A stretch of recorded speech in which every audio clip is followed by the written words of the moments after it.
Hey y'all, today I'm going to be telling you all the details about my hair because if it's one thing that people are going to ask, it's going to be, what's your hair color? How did you get your hair that color? How do you keep your hair healthy?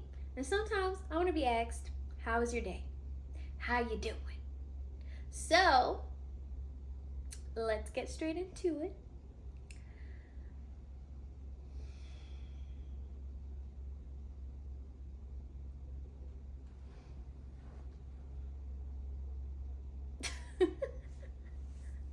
All right, so I'm going to start off with when I first dyed my hair.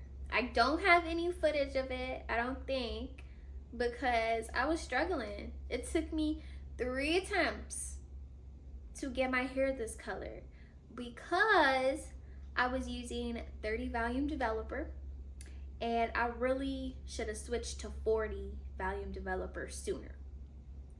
It wasn't until I switched over to 40 volume developer that I got this color.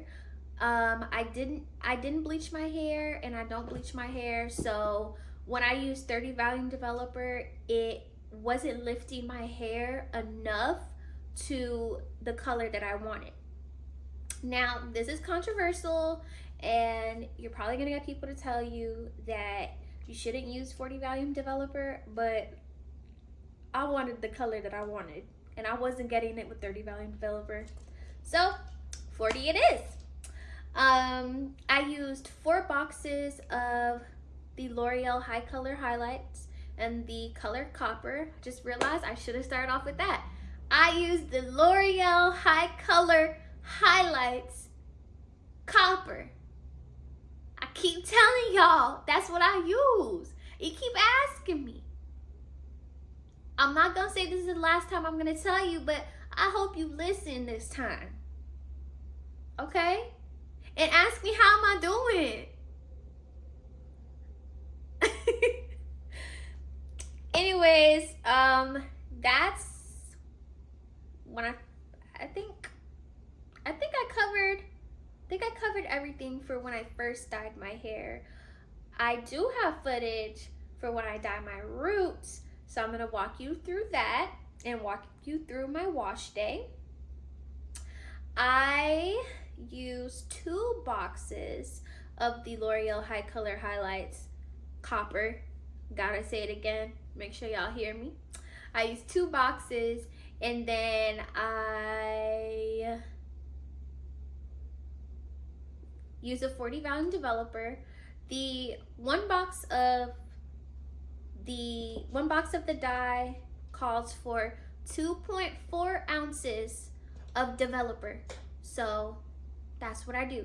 And I use a bottle that has measurements on it. I use that to measure my dye and I pour it into the bowl with the dye, and I use a whisk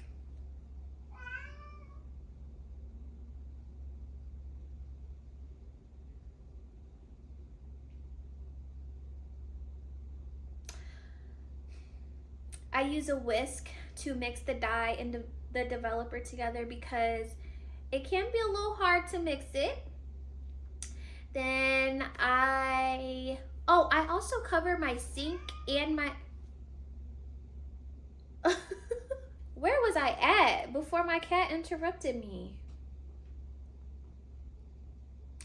Yes, I cover my sink and I cover my floors with towels because I'm a little messy, I'm a little clumsy, and I accidentally get dye everywhere. So I have to cover as much area as I can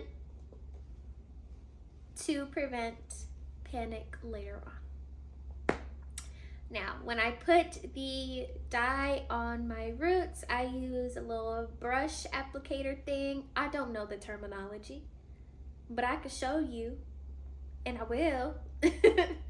I use that and I separate my hair from top to the back and I work on my back first, and I also set a 30-minute timer.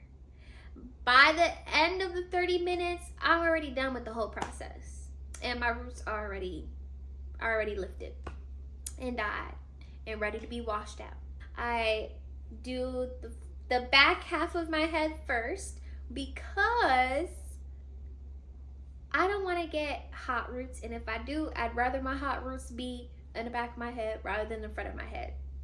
So I do the back of my head first, and I part my hair, and I put dye on the top, and I put it on the back because I want to make sure that I thoroughly get the whole section. I don't want any splotchiness, and that's how I prevent it.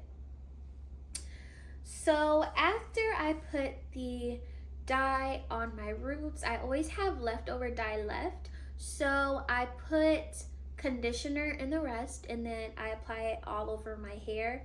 I let it sit in for the remainder of the time that I have within the 30 minutes. Sometimes it's like 2 minutes, sometimes it's like 1 minute, sometimes it's 10. It depends on how fast I move that day. After the 30 minutes is over, I rinse all the dye out, and then I go in with a color safe shampoo.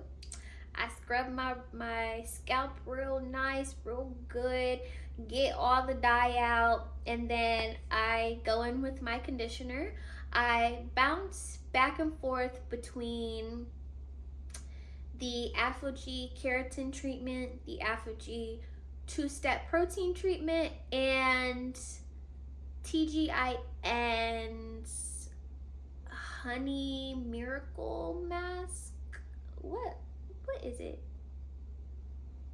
I'll put a picture if I can remember what the name of it is, but I don't use that often. I more so lean on the ApHogee because it's just quick and easy. And I use those because they help strengthen my hair, they help moisturize my hair, and I need a lot of that, especially because my hair is dyed. Sometimes the shaft of my hair loses color, but I do not re-dye my whole head again. I don't do that. Hair dye is too expensive to be using 4 boxes every time. So I use a semi-permanent hair color thing. I use Arctic Fox, I use Sunset Orange, and that does the job every time for me. It just helps refresh the color, and I don't have to use bleach or developer or anything like that on my hair.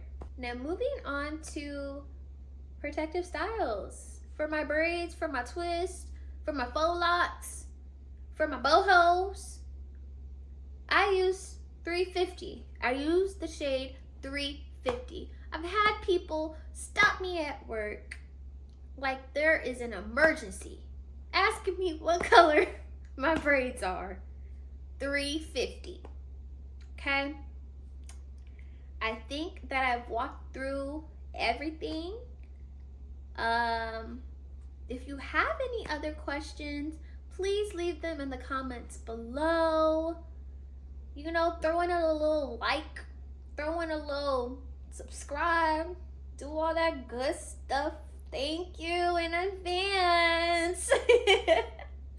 But I hope that y'all enjoyed this video, and I hope that it was informational. I'll see you next time. Bye.